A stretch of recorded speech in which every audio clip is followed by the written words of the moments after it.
Look at her, wearing the same dress she probably bought at a thrift store 5 years ago. God, I really dodged a bullet, didn't I? The laughter that followed wasn't subtle. It echoed through the ballroom of the Grand Oak Hotel, bouncing off the cheap crystal chandeliers. Sarah stood frozen, clutching her purse, her knuckles turning white. Standing in front of her was Brad Sterling, her ex-husband, the man who had ruined her credit, broken her heart, and left her with nothing. He was holding court, surrounded by their high school classmates, grinning like a predator who had just cornered wounded prey. He thought he had won.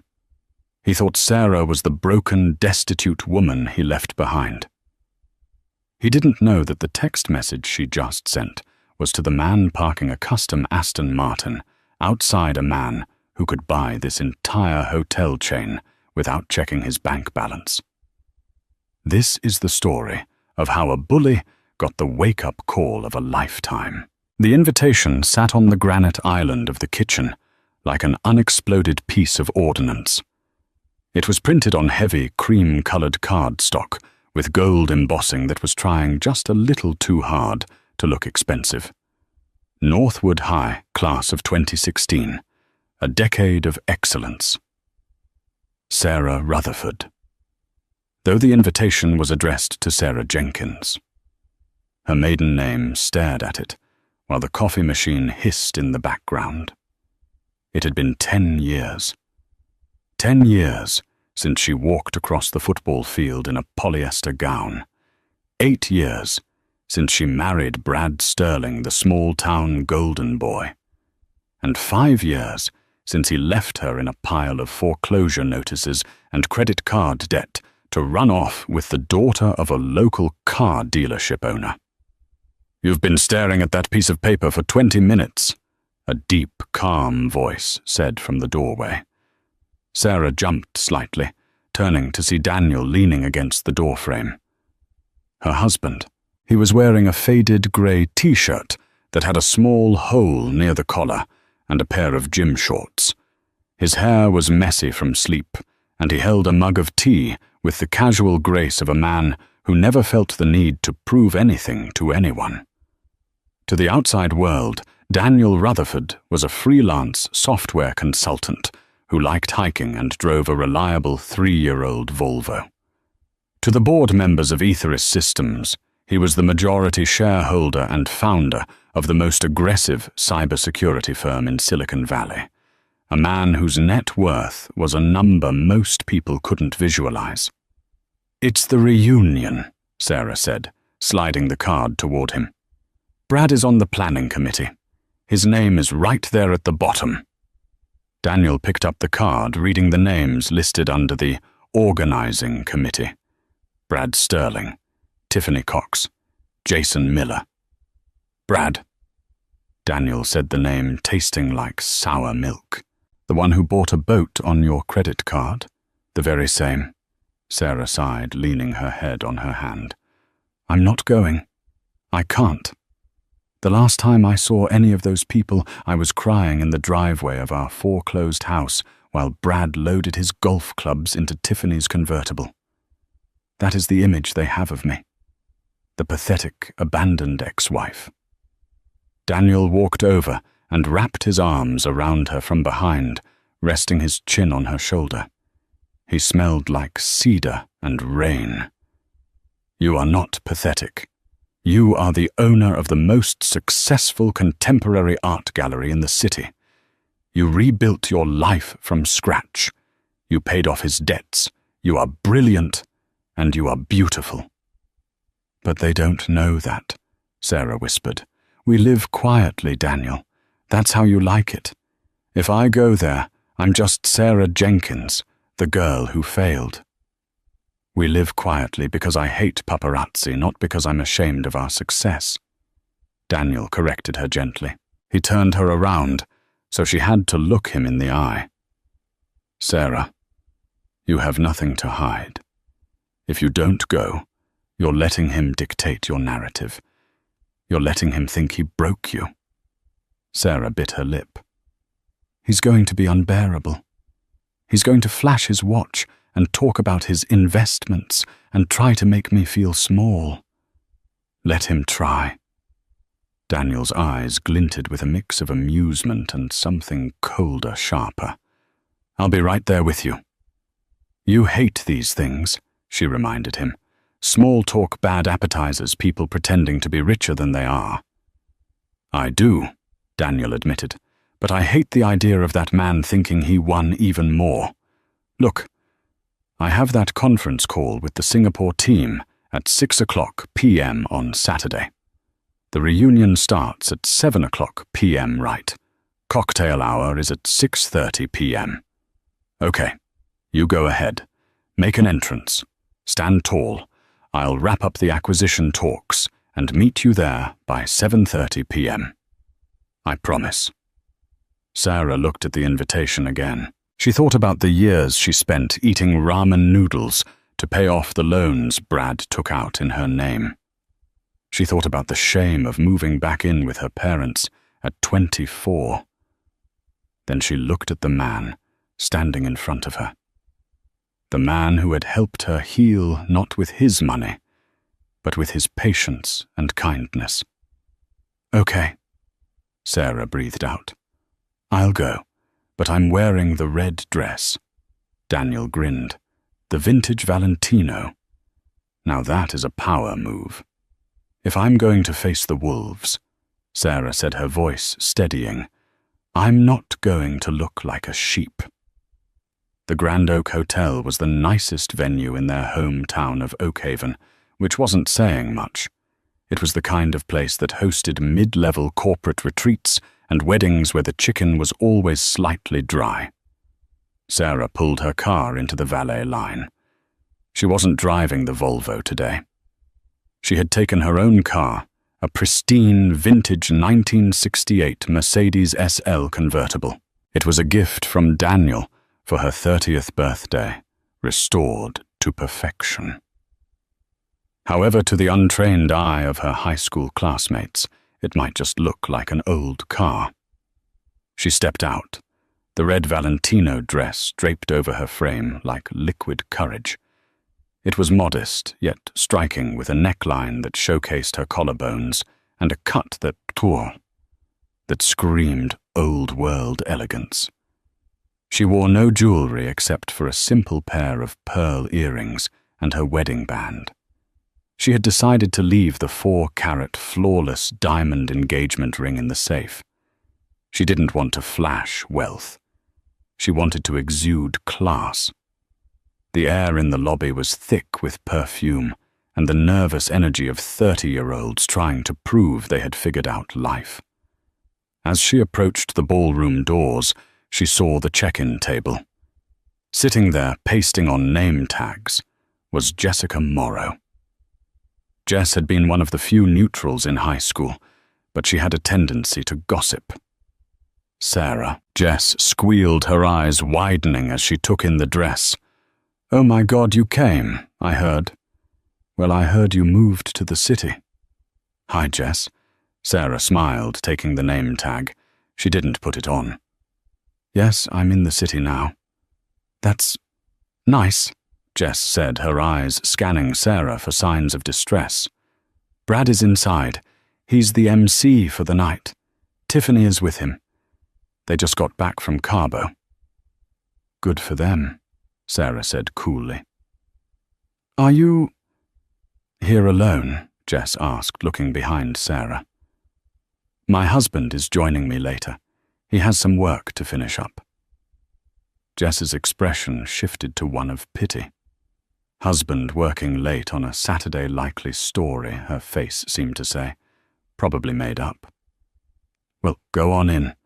The open bar is, well, it's a cash bar, actually. Budget cuts, you know. Sarah walked through the double doors. The gymnasium-turned-ballroom was decorated in black and gold balloons. A DJ was playing a remix of a Chainsmokers song from 2016. Groups of people were huddled together, clutching beers and plastic cups of wine. It didn't take long for the atmosphere to shift. Sarah walked toward the bar, ordering a sparkling water. She felt eyes on her. Whispers rippled through the room. Is that Sarah? She looks thin. I heard she lost everything. Is she wearing a used dress? Well, well, well. Look what the cat dragged in from the gutter. The voice was booming, confident and annoying. Sarah stiffened, took a sip of her water, and turned around. Brad Sterling stood there holding a microphone in one hand and a scotch in the other. He had gained weight. His face was puffy, flushed with alcohol, and his hairline was retreating in a losing battle against time. He was wearing a shiny grey suit that looked like it was made of synthetic polymer and a watch the size of a hockey puck. Hanging on his arm was Tiffany Cox. She was blonde, heavily tanned, and wearing a neon pink dress that left very little to the imagination. She looked at Sarah with a sneer that had been perfected in 10th grade biology class. "Hello, Brad," Sarah said, her voice level. "Tiffany. I didn't think you'd show up, Sarah." Brad laughed, gesturing to the group of guys behind him, his old football buddies Jason and Mike. "We were taking bets. I bet $50 you'd be too ashamed to show your face." "Why would I be ashamed, Brad?" Sarah asked. "Oh, come on." Brad stepped closer, invading her personal space. He smelled of cheap cologne and expensive scotch. "We all know how it ended. You working double shifts at that diner to pay off the mortgage I heard you had to sell your grandmother's jewelry just to make rent." That was a lie. Sarah had never sold the jewelry, though she had come close. But Brad was spinning a narrative for his audience. "I'm doing just fine, Brad," Sarah said. "Fine. You call this fine?" Brad gestured at her dress with his drink, splashing a little liquid onto the floor. "That's a nice dress, Sarah. What is it? 1990s leftovers. Did you pick that up at the Salvation Army on the way here? It smells like mothballs." Tiffany giggled, covering her mouth with a manicured hand. "Babe, don't be mean. Maybe it's the only thing that fits her. She looks like she hasn't eaten a steak in years." "I actually prefer vintage," Sarah said, her pulse pounding in her ears, but her face remaining a mask of calm. "It's Valentino." "Valentino!" Brad roared with laughter, turning to the crowd that was forming a circle around them. "Did you hear that? She thinks we're stupid. Sarah, you couldn't afford a Valentino keychain, let alone a dress. Who are you trying to fool?" "We're all friends here, Sarah." Tiffany cooed, her voice dripping with fake sympathy. "If you need help, just ask. Brad has been doing so well with his crypto investments. Maybe he can write you a check. For old time's sake." Sarah looked around the circle. She saw pity in some eyes, amusement in others. No one stepped in. They were all watching the high school king kick the girl who was already down. "I don't need your money, Brad," Sarah said firmly. "Everyone needs money." "Sarah," Brad shouted, playing to the back of the room. "Especially someone who couldn't even keep a husband. Where is he, by the way? Did you find some poor sucker to drag into your debt? Or are you here alone, hoping to snag a free meal?" "My husband will be here shortly," Sarah said, checking her phone. No texts yet. It was 7:15 p.m. "Sure he will," Brad mocked. "Is he imaginary, or is he the waiter?" The crowd laughed. It was a harsh, jagged sound. "Tell you what," Brad said, pulling a wad of cash from his pocket. He peeled off a $20 bill and threw it at Sarah's feet. "Go get yourself a real drink. On me. Consider it alimony." The bill fluttered to the floor, landing on the toe of her red heel. Sarah looked down at the money, then up at Brad. The room went silent. The disrespect was palpable. It was a line crossed. "Pick it up." Brad goaded her, his eyes cold and hard. "You know you need it." Sarah took a deep breath. She didn't bend down. She simply stepped over the bill, moving closer to Brad until she was inches from his face. "You haven't changed a bit, Brad," she said quietly, but in the silence everyone heard her. "You're still the same small man, trying to cast a big shadow." Brad's face turned a darker shade of red. He stepped back, his ego bruised. "You ungrateful little... Is there a problem here?" The voice came from the entrance of the ballroom. It wasn't loud, but it carried a weight that cut through the noise like a knife through silk. It was a voice used to commanding boardrooms and silencing dissent. Sarah turned. Standing in the doorway, framed by the cheap black and gold balloons, was Daniel.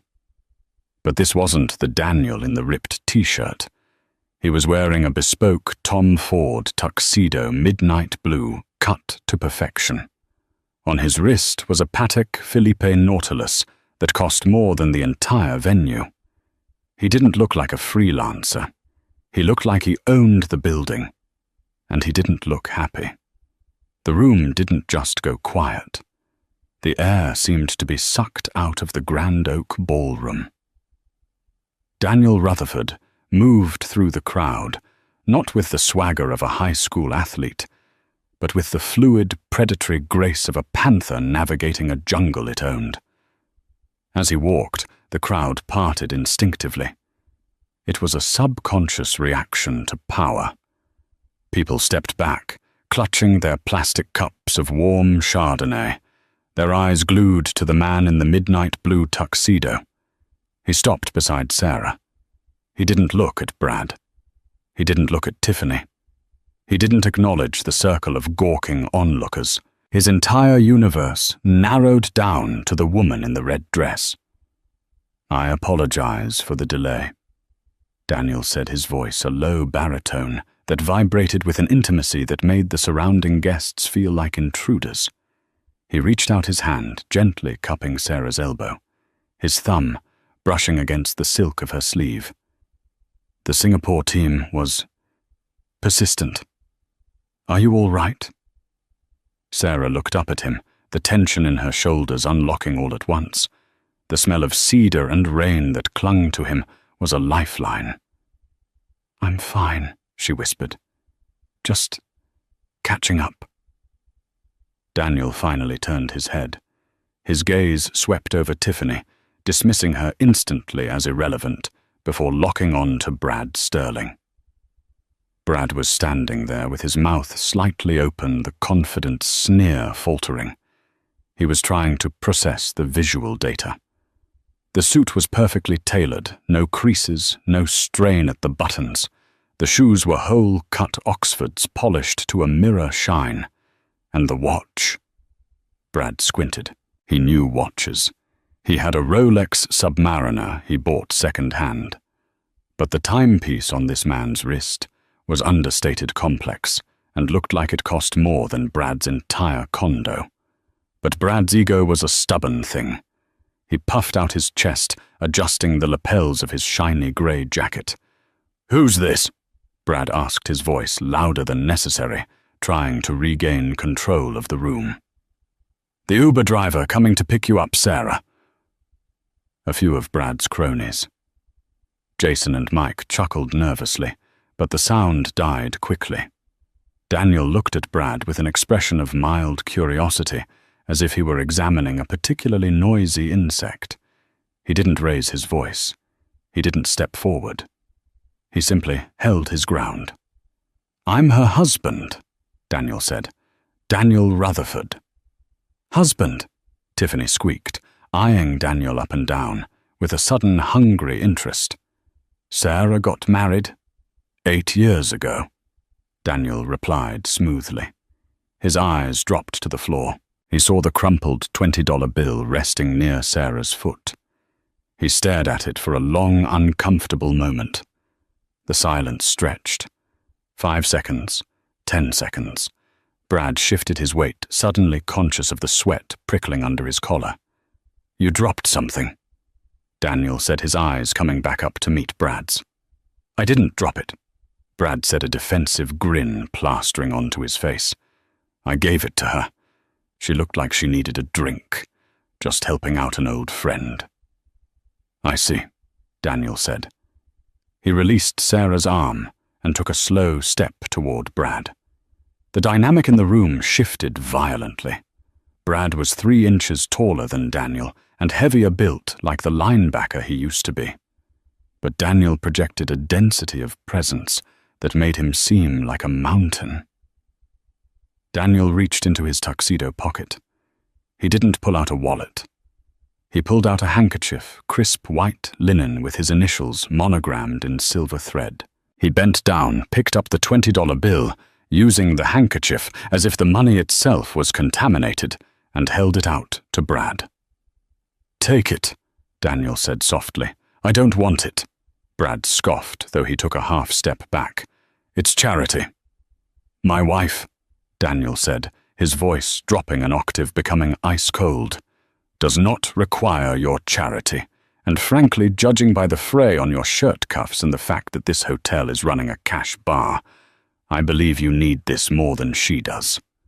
A collective gasp rippled through the onlookers. Brad's face turned a violent shade of plum. He snatched the bill from Daniel's hand, crushing it in his fist. "Listen here, buddy," Brad snarled, stepping into Daniel's personal space. "You think you can come in here in a rented tux and talk down to me? I run this town. I'm the top earner at Sterling and Associates. Who are you? Some pencil pusher?" Daniel didn't blink. He didn't flinch. He just smiled, a small, terrifyingly polite smile. "I work in systems," Daniel said vaguely. "Now I believe dinner is being served. Sarah, shall we?" He turned his back on Brad, the ultimate insult, and offered his arm to his wife. Sarah took it, her head held high, her heart hammering against her ribs. "You handled that gently," she whispered as they walked away, leaving a fuming Brad behind them. "The night is young," Daniel murmured, guiding her toward the tables. "And I prefer to play with my food before I eat it." The seating chart had been arranged weeks ago, and of course, Brad had manipulated it. Sarah and Daniel were seated at table 1, the VIP table right in the center of the room. This was supposed to be Brad's power move, forcing Sarah to sit with him, Tiffany, and the other successful alumni, so she could feel excluded. Now the dynamic had inverted. The table was round, covered in a white tablecloth that had seen better days. In the center sat a floral arrangement of carnations that were already beginning to wilt.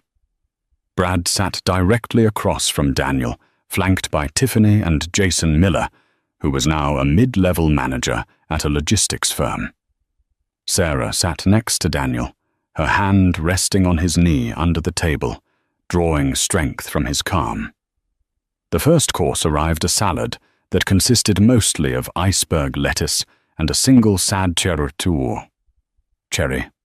tomato. Brad, having downed another scotch at the bar, had decided to switch tactics. If he couldn't physically intimidate Daniel, he would financially humiliate him. After all, Brad was a big fish in Oakhaven. He assumed Daniel was just some salaried employee who spent his savings on a nice suit. "So Daniel," Brad said, stabbing a fork into his lettuce, "you said you work in systems. That's cute. Like IT support, fixing printers. Does Sarah pack your lunchbox for you?" Tiffany giggled, sipping her wine through a straw to protect her lipstick. Daniel unfolded his napkin and placed it on his lap. "Something like that. We handle data infrastructure." "Infrastructure," Brad mocked, rolling his eyes at Jason. "Sounds boring. See, I'm in high-stakes sales, real estate and high-end automotive fleets. I move assets, liquidity. That's the name of the game." "Is that so?" Daniel asked politely, taking a sip of the water. He hadn't touched the wine. Yeah. Just last month, I closed a deal on a fleet of rovers for a local construction firm. $40,000 commission. Brad bragged, looking around the table for approval. Jason nodded enthusiastically. That is a very specific number, Daniel said. It's a lot of money, Brad snapped. But I bet you don't know much about that. Sarah always had a thing for the starving artist types. I assumed she'd end up with a painter or a poet. I own an art gallery, Sarah interjected quietly. I'm not starving, Brad. A gallery? Tiffany laughed. Oh, honey, that's adorable. My aunt tried that. She sold knitted pot holders. It's a nice hobby. Sarah tightened her grip on her fork, but Daniel covered her hand with his own. His thumb stroked her knuckles, a silent command to wait. We do all right, Daniel said. But tell me more about your business, Brad. You seem very passionate about your success. Brad took the bait hook, line, and sinker. He leaned back, spreading his arms over the backs of the adjacent chairs. Passionate, I'm a shark, Dan. Can I call you Dan? I'm a shark. I smell blood in the water. Actually, I'm on the verge of the biggest deal of my life. It's going to put me on the map globally, or at least nationally. Oh. Daniel raised an eyebrow. Do tell. I can't give too many details, Brad said, lowering his voice conspiratorially, though he made sure the whole table could hear. NDAS and all that. But let's just say there's a massive tech conglomerate out in Silicon Valley looking to open a satellite data center near the river here. They need a secure fleet of vehicles for their executives and site managers. Armored SUVs, high-speed sedans. The works. Daniel's expression remained perfectly neutral, though a tiny spark of amusement danced in his eyes. A tech conglomerate in Oakhaven. Yeah, they need low taxes and cheap power. I've been working my contacts for months. I have a meeting scheduled next Tuesday with their procurement director. Once I sign that contract, I'm looking at a 7-figure payout. Brad pointed a finger at Daniel. That's the difference between us, Danny boy. You fix computers. I sign contracts with the guys who own the computers. Daniel took a slow sip of water. He set the glass down with a soft clink. And what is the name of this company? Daniel asked. If they are that big, perhaps I've heard of them. Aetheris Systems, Brad said reverently. Biggest cybersecurity firm in the world right now. Their stock just jumped 12% last quarter. Sarah choked on her water. She brought her napkin to her mouth, coughing violently to cover the laugh that was threatening to explode out of her. You okay, babe? Tiffany asked, patting Sarah on the back with fake concern. Swallowed a crouton wrong. I'm fine. Sarah wheezed, her eyes watering. She looked at Daniel. He was perfectly still, his face a mask of polite interest. Aetheris, Daniel repeated, rolling the word around his mouth. Yes, I have heard of them. Heard of them, they're monsters, Brad said. The CEO is some recluse genius. Never gives interviews. But my contact says he's a ruthless operator. That's why they'll like me. Real recognizes real. I'm sure the CEO would be very interested to meet you, Daniel said dryly. He won't meet me, Brad corrected him. I'm meeting the regional director, but eventually, who knows, maybe I'll be on the board. Maybe, Daniel said. Just then a waiter arrived with the main course steaks that looked grey and rubbery. As the waiter placed a plate in front of Daniel, his phone, which was sitting face down on the table, buzzed. It wasn't a normal text vibration. It was a sustained, rhythmic pattern. Daniel glanced at it. Excuse me. I have to take this. At the dinner table, Tiffany scoffed. Rude. Who is it? Your boss checking to see if you finished the TPS reports. Daniel picked up the phone. He didn't look at Tiffany. He looked at Brad. Actually, it's my chief financial officer, Daniel said. Probably calling about an acquisition. Your CFO. Brad laughed loud and hard, slapping the table. You have a CFO? For what, your fantasy football league? Daniel ignored him. He slid his finger across the screen and put the phone to his ear. Yes, Marcus. Daniel said, his voice shifting instantly into a command tone that was sharp enough to cut glass. The table quieted down mostly to eavesdrop. I told you the valuation was too low, Daniel said, staring at the floral centerpiece. Tell the Saudis that if they want the encryption keys, the price is $4 billion, not 3, 4, and I want it in cash equivalents and stock options by Monday morning. The table went dead silent. Brad stopped chewing his steak. Tiffany froze with her wine glass halfway to her mouth. I don't care if they walk, Daniel continued, his voice bored. We don't need their money. We have plenty. Call me back when they agree to the terms. Goodbye. He hung up and placed the phone back on the table face down. He picked up his fork and knife, cutting a piece of the grey steak. He looked up to find the entire table staring at him with wide, bewildered eyes. Sorry about that, Daniel said pleasantly. Work never stops. Now, Brad, you were saying something about a 7-figure payout. That sounds very exciting for you. Brad stared at him. The gears in his head were grinding, trying to reconcile the IT guy image with the conversation he just heard. $4 billion, you're full of it, Brad whispered, his face pale. That was a fake call. You faked that. Why would I do that? Daniel asked. To impress us. Brad shouted, his voice cracking. You think you can come in here and lie about billions of dollars? You're a fraud, Rutherford. A fraud. Am I? Daniel asked. Prove it. Brad challenged, desperation creeping into his voice. If you're so rich, why are you driving? Well, I haven't seen your car, but I bet it's a rental. Why is Sarah wearing a used dress? Vintage, Sarah corrected, again her voice stronger now. She was enjoying this. Whatever. Brad slammed his hand on the table. You're a liar, and I'm going to prove it. I'm going to Google you right now. Brad pulled out his phone with trembling hands.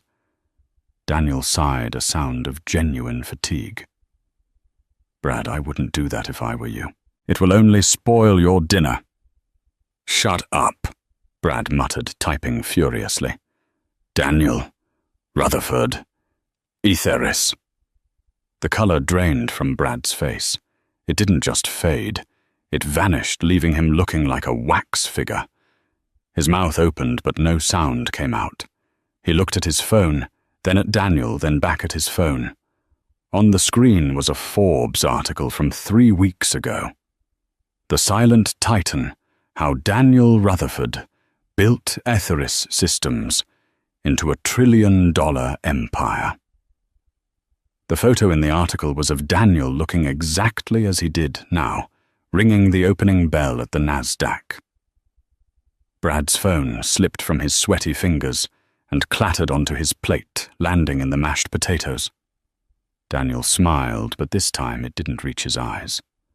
So, Daniel said softly, leaning forward, about that fleet contract you wanted to pitch to my company. The silence that had fallen over table 1 was heavy, suffocating, and absolute. It was the kind of silence usually reserved for courtrooms right after a guilty verdict is read. Brad Sterling sat frozen. A dollop of mashed potatoes slid slowly down the screen of his iPhone, smearing the headline that had just ended his life as he knew it. The Silent Titan.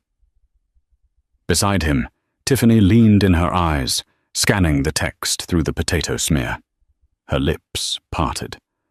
The calculation in her eyes was instantaneous. She looked at Brad, sweating red-faced, in a shiny suit that suddenly looked like a costume, and then she looked at Daniel. Daniel, who was calmly cutting another piece of the terrible steak, seemingly unbothered by the fact that he had just detonated a nuclear bomb in the middle of a high school reunion. "You," Brad croaked, his voice failing him. He cleared his throat, desperate to find the booming baritone he used to bully subordinates. It wasn't there. "You own Ethuris." "Founded it in a garage in Palo Alto," Daniel said without looking up. "Though we have offices in London, Singapore, and I believe we are scouting a location near Oakhaven, as you so eloquently pointed out." Brad felt the room spinning. He didn't just need this contract. He desperately needed it. He was leveraged to the hilt. The boat, the condo, the lease on his car. It was all floating on a sea of credit card debt and loans he had taken out against future commissions. Commissions that depended entirely on him landing the fleet deal with Ethuris Systems. And he had just thrown a crumpled $20 bill at the wife of the CEO. "Mr. Rutherford," Brad stammered, the Daniel and Danny boy vanishing from his vocabulary. I was joking earlier. You know, just old locker room talk. Just guys being guys. I didn't mean any disrespect to Sarah."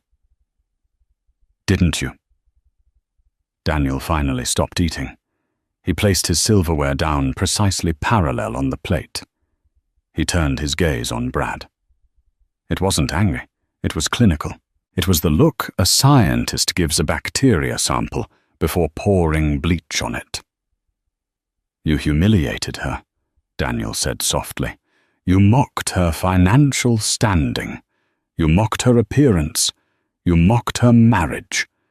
And then you tried to buy her dignity for $20. "It was a misunderstanding," Brad pleaded, looking around the table for support.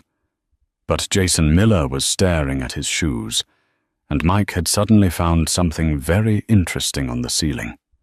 Even Tiffany had shifted her chair slightly away from him. "Let's talk business, Brad," Daniel said, his voice hardening. "Since you are so eager to discuss the fleet contract for our new data center." Yes, absolutely," Brad said, a flicker of hope igniting in his chest. "I can offer you the best rates in the state. I know the inventory better than anyone. I know," Daniel interrupted. "I had my team run a background check on Sterling and Associates this morning. Standard protocol for potential vendors." Brad went pale again. "It seems," Daniel continued reciting the information from memory, "that your dealership has a history of inflating interest rates for subprime borrowers. There are also the 3 pending lawsuits regarding undisclosed accident damage on certified pre-owned vehicles." That's just competitors trying to smear me," Brad lied, sweat dripping down his temple. "And," Daniel went on, ignoring him, "my procurement director, Ms. Lin, made a note in her file. Apparently during your preliminary call last week, you referred to her as sweetheart and asked if you could speak to the man in charge." Sarah gasped softly. She knew Brad was a misogynist, but hearing it laid out so plainly was jarring. Daniel leaned forward, his elbows on the table. "At Ethuris, we have a zero-tolerance policy for disrespect. We don't do business with bullies. We don't do business with frauds, and we certainly don't do business with men who think it's appropriate to shame women they once claimed to love." "Please," Brad whispered, the reality crashing down on him. "I have a mortgage. I need this." "You should have thought about that before you threw money at my wife's feet," Daniel said. Suddenly, Tiffany stood up. The screech of her chair against the floor broke the tension. She grabbed her clutch purse. "Where are you going?" Brad asked, looking up at her with wide, terrified eyes. "I'm calling an Uber," Tiffany said, her voice icy. She looked at Brad with undisguised disgust. "You told me you had this deal in the bag. You told me you were friends with the board. You're a liar, Brad, and you're broke." "Tiff, wait. Don't call me," she snapped. Then she turned to Sarah. Her face softened into a mask of apology. "Sarah, honestly, I always liked you. You know that, right? Brad dragged me into this. We should grab coffee sometime." Sarah looked at the woman who had helped destroy her marriage 5 years ago. She saw the desperation, the shallowness, the sad attempt to pivot toward the nearest source of power. "No, Tiffany," Sarah said, her voice calm and steady. "I don't think we should." Tiffany flushed, turned on her heel, and marched out of the ballroom, the click-clack of her heels marking the end of Brad's social standing. Brad sat alone. The king of Oakhaven was dethroned. He looked small. He looked tired. He looked exactly like what he was, a man who had peaked at 18 and spent the rest of his life trying to recreate a glory that never really existed. Sarah looked at him, and for the first time in years, she felt the knot in her chest loosen. She didn't feel fear. She didn't feel anger. She felt pity. "Goodbye, Brad," Sarah said. She stood up. Daniel stood with her, offering his arm. "Shall we?" Daniel asked. "Yes." Sarah smiled a genuine, radiant smile. "Let's go home." Walking out of the ballroom was a very different experience from walking in. When Sarah had arrived, she felt the weight of judgment, the whispers of pity, and the sneers of derision. Now as she walked arm in arm with Daniel toward the double doors, the room parted with a mixture of awe and terror. The DJ had stopped the music. The chatter had died down to a low hum. Every eye was on them, people she hadn't spoken to in 10 years. People who had ignored her when she walked in suddenly waved. "Sarah, great to see you. You look amazing, Sarah. We have to catch up." Sarah didn't stop. She nodded politely, acknowledging them, but giving them nothing. She understood now. Their approval didn't matter. It never had. It was a currency that had no value. They reached the lobby. The air was cooler here, fresh and free of the scent of stale desperation. "You are incredible," Sarah whispered to Daniel as they approached the valet stand. "I just stated facts." Daniel shrugged, though he squeezed her hand. He dug his own grave. I just handed him the shovel. "Mr. Rutherford." They turned. Brad was jogging across the lobby, panting. His tie was undone, his face slick with sweat. He looked frantic. "Please," Brad gasped, stopping a few feet away from them. "Please, just listen. I can change. I can apologize. I'll make a public apology. I'll get up on that stage right now and tell everyone I'm a jerk. Just don't blacklist me. If Aetheris blocks me, no other major firm will touch me. You know how the industry works." Daniel looked at Brad with a weary expression. "You still don't get it, do you? This isn't about the industry. This is about who you are when you think no one powerful is watching." "I can change," Brad cried. "Sarah, tell him you know me. We were married." Sarah stepped forward. She looked at the man who had once been her entire world, the man she had cried over for months, the man she thought she couldn't live without. "I do know you, Brad," Sarah said softly. "I know you better than anyone. That's why I know you won't change. You define your worth by who you can step on, and I'm done being your stepping stone." "Sarah and Brad," Sarah added, her voice gaining a steely edge. "The red dress, it wasn't from a thrift store. Daniel bought it for me in Milan. But even if it was from a thrift store, I would still have more class in my little finger than you have in your entire body. Because class isn't about what you wear. It's about how you treat people. Brad opened his mouth, but no words came out. He was defeated. The valet jogged up, looking flustered and excited. "Mr. Rutherford, your car is ready, sir. I kept it up front like you asked. I've never seen one of these in real life." A low, guttural rumble echoed off the hotel walls, vibrating in the chests of everyone in the lobby. The valet stepped aside to reveal the car. It wasn't a Volvo. It was an Aston Martin DBS Superleggera, painted a deep metallic xenon grey that looked like liquid shark skin. It sat low and wide, a predator made of carbon fibre and aluminum. The headlights cut through the evening gloom like lasers. It was a machine that screamed power wealth and sophisticated aggression. Brad's jaw dropped. He knew Coles. He knew this car cost more than his house. He knew it had a V12 engine that could shatter windows. Daniel tipped the valet $100, 5 times what Brad had thrown at Sarah. "Thank you," Daniel said to the kid. He walked around to the passenger side and opened the door for Sarah. She slipped into the hand-stitched leather seat, the scent of new luxury surrounding her. Daniel walked around to the driver's side.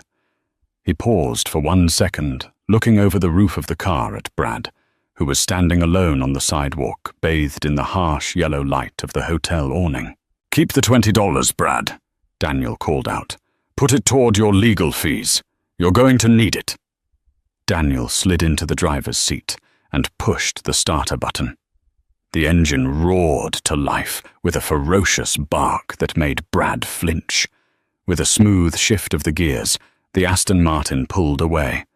They glided down the driveway, the tail lights turning into 2 streaks of red in the darkness, leaving the Grand Oak Hotel the high school reunion, and Brad Sterling far, far behind. Inside the car, the cabin was quiet and warm. Sarah leaned her head back against the headrest and let out a long breath she felt like she had been holding for 10 years. "You okay?"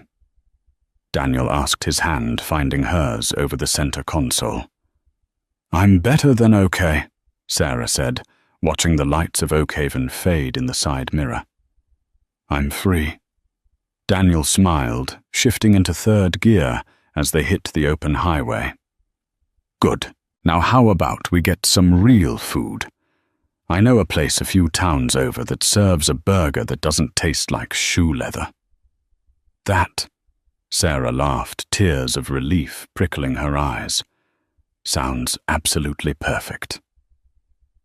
The Aston Martin tore through the night, a silver bullet cutting through the darkness of the county roads.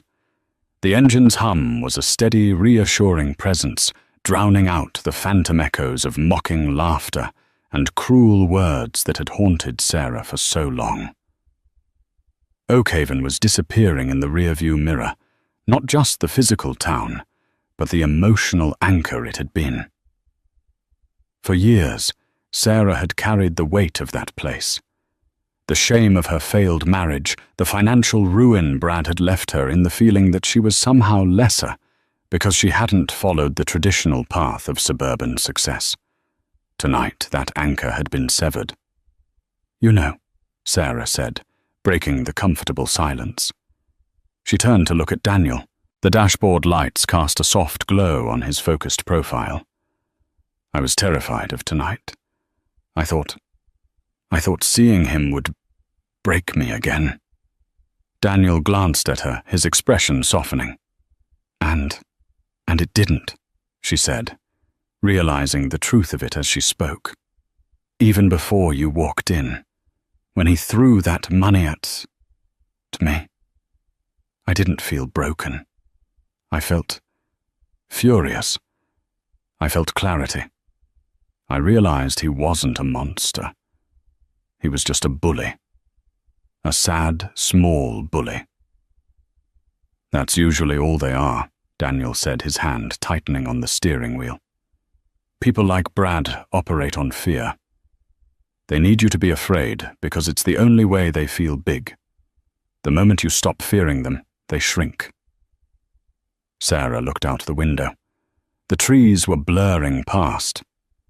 You were brutal back there, you know. Was I? Daniel asked innocently. The phone call, the 4 billion comment. The background check. Sarah raised an eyebrow. You destroyed him. I didn't destroy him, Sarah, Daniel corrected gently. I just turned on the lights. Whatever crumbled was already broken. Besides, he paused, a mischievous grin tugging at the corner of his mouth. I was actually on a call with Marcus earlier. The valuation is too low. I just saved the negotiation for the dinner table for dramatic effect. Sarah laughed, a sound that felt light and unburdened. You are impossible. I am protective, he countered. There is a difference. They drove for another 20 minutes until the road widened, leading them toward the city skyline that glittered on the horizon. This was their world now. Not the small-town politics of Oakhaven, but a world of art innovation and limitless possibility. Daniel pulled the car off the highway and into the parking lot of a retro-style diner, the Midnight Star. It was a stark contrast to the Grand Oak Hotel. Neon lights buzzed, and the smell of frying onions and coffee wafted through the air. This isn't the French bistro you usually take me to, Sarah noted, amused. No, Daniel said, turning off the engine. This is where we had our first date. Remember? Sarah looked around. The memories came flooding back. 8 years ago, she had been working 2 jobs, exhausted, wearing a stained apron. Daniel had come in a quiet guy with a laptop, ordering coffee and pie. He hadn't known she was Sarah the failure. He just knew she was Sarah the woman who made him laugh when he spilled sugar on his keyboard. I remember, she whispered. I spilled water on you. You did. Daniel nodded. And you didn't apologize. You just handed me a napkin and told me I needed to hydrate more anyway. They walked inside. The diner was warm and noisy. No one cared about Sarah's Valentino dress or Daniel's tuxedo. They were just 2 people hungry for a late-night meal. They slid into a booth in the back. The vinyl seat was cracked, patched with duct tape. It was perfect. When the waitress came, a tired woman in her 50s named Brenda, she looked at them and smiled. Well, don't you 2 look fancy? Prom night, something like that. Daniel smiled. 2 cheeseburgers, please, and fries, large. And a milkshake, Sarah added. Chocolate. As they waited for their food, Sarah reached across the table and took Daniel's hands. Thank you, she said, her voice thick with emotion. Not for the car, or the money, or for humiliating Brad, but for seeing me when I was at my lowest, and never making me feel like I was a project to be fixed. You just loved me. Daniel squeezed her hands. Sarah, you were never broken. You were just buried under someone else's debris. I just helped you dig yourself out. You did the rest. You built the gallery. You paid off the debts. You made a name for yourself. I just stood next to you while you did it. We did it, she corrected him. The burgers arrived greasy and glorious. They ate in companionable silence, the pretension of the reunion melting away with every bite. Midway through the meal, Sarah's phone buzzed. She hesitated, then pulled it out. It was a notification from Facebook. The reunion group page. Jessica Morrow posted a photo.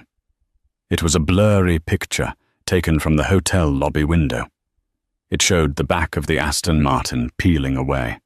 The caption read, "Okay, so apparently Sarah's husband is Daniel Rutherford, like the Daniel Rutherford, and Brad is crying in the parking lot. #reunion drama. #karma. The comments were already flooding in. No way. Is that an Aston Martin? Brad tried to sell me a lemon last year. Glad someone finally put him in his place. Sarah looks amazing. Good for her. Sarah scrolled through them. A few hours ago, these comments would have terrified her. Now they just seemed distant, irrelevant. She put the phone down face down. "What is it?" Daniel asked. "Nothing," Sarah said. "Just the credits rolling on a bad movie." She looked at her husband. He had ketchup on his chin. He looked tired but happy. "You know what?" Sarah said. "I don't think I need to go to another reunion." "Oh, thank God," Daniel groaned. "Because if I have to eat another piece of that steak, I'm buying the hotel just to fire the chef." Sarah laughed, and this time the laughter wasn't forced. It wasn't defensive. It was the sound of a woman who had faced her past, stared it down, and walked away victorious. The VIP table at the reunion had been a sham. The real VIP table was right here in a roadside diner sharing a $5 milkshake with the only person who truly mattered. "Let's go home, Daniel," Sarah said, wiping her mouth. "I have a gallery opening on Monday, and you have a world to run." "After you," Daniel said, sliding out of the booth. They walked out into the cool night air. The Aston Martin gleamed under the streetlights, a symbol of how far they had come. But as Sarah got into the car, she realized the real symbol wasn't the car. It was the ring on her finger. Not the diamond, but the promise it represented. The promise that no matter how dark the past, the future was, theirs to write. And as the engine roared to life one last time, Sarah Jenkins Sterling was truly gone. In her place sat Sarah Rutherford, stronger, wiser, and finally completely free.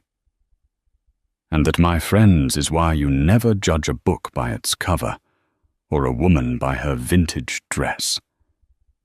Brad learned the hard way that true wealth isn't about flashing cash or belittling others. It's about quiet confidence, integrity, and having the right people in your corner. Sarah didn't need Daniel to save her. She had already saved herself by surviving and rebuilding. Daniel just made sure the world knew it. It's a powerful reminder that the best revenge isn't anger, it's success, happiness, and living your life so well that the past just fades away. The king of high school was left in a parking lot with a crumpled $20 bill, while the girl he mocked drove off into a future he could only dream of. Karma, as they say, has no deadline. I hope you enjoyed this story of redemption and sweet justice. If you did, please hit that like button. It really helps the channel grow and lets me know you want more stories like this.